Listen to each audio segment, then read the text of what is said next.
உங்க அக்கம் பக்கத்துல இருக்கவங்க அவங்கள்ட்ட எல்லாம் கேட்டீங்களா? எல்லாருக்கும் இல்ல. எல்லாருக்குமே தான் ஆவரேஜ், எல்லாருக்குமே தான், நான்ட்டு இல்ல, டோட்டலா எல்லாருக்குமே தான் அந்த பாதிப்பு இருக்கு.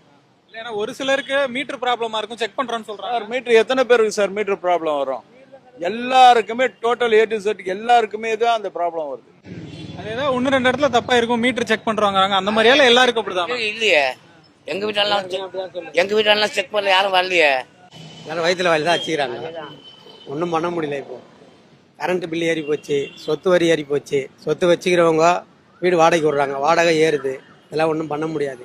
ஆட்சி மாற்றம் சொன்னாங்க, மாறி போனாலாம் மக்கள் ஒன்றும் கஷ்டப்பட்டுட்டு தான் இருக்கிறோம். வெறும் ஆட்சி மாற்றம்லாம் எதுவும் கிடையாது. இப்ப அக்கம் பக்கத்தெல்லாம் கேட்டீங்களா? எல்லாருக்கும் அப்படிதான். எல்லாருக்கும் அதிகமா தான் வருது.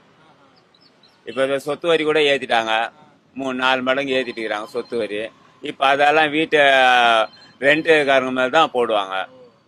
இப்ப 8000 ரூபாய் 7000 ரூபாய் 8000 ரூபாய் வாடகைன்னா 10,000 ரூபாய் ஆகிடுவாங்க. இப்ப இன்னும் கரண்ட் பில் வேற ஏறி போச்சு. இன்னும் எங்க சம்பாதிக்கிறது எங்களுக்கு இன்னும் பத்தாது.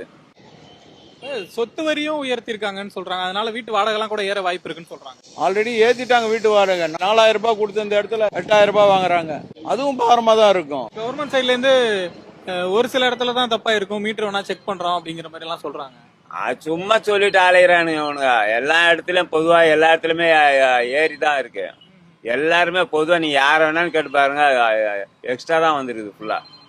யாரும் போன இதை கட்டினது இந்த தடவை இல்லை. இந்த தடவை எல்லாமே அதிகமாக தான் கட்டியிருக்காங்க. எல்லா வீட்டுக்கும் இப்போ தான் ஒரு 500 ரூபாய் கட்டுறவங்க 700 ரூபாய் 800 ரூபாய் அப்படி வருது, 1000 ரூபாய் வருது. அப்படி தான் வருது. ஏன் இந்த மாதம் ஏன் எப்படி வருதுன்னு எங்களுக்கே தெரியல. அங்கே போய் கேட்டால் எங்களுக்கு தெரியாதுப்பா, யூனிட் வரது நாங்கள் போகிறோம். இப்போ 500 யூனிட் ஓடிக்கு சார், 200 யூனிட் ஃப்ரீனாங்க. அப்போ 300 யூனிட்டுக்கு எவ்வளோ வரும்? நீங்கள் கணக்கு போட்டு பாருங்க. டோட்டல் எல்லாருக்குமே ஏறி ஆவரேஜா தான் ஏறி இருக்குது. என்ன சொல்றாங்க, ஓட்டு போட்டதை எங்களை நாங்க செருப்பால அடிச்சுக்கணுன்றாங்க, வேற ஒண்ணுமே இல்லை.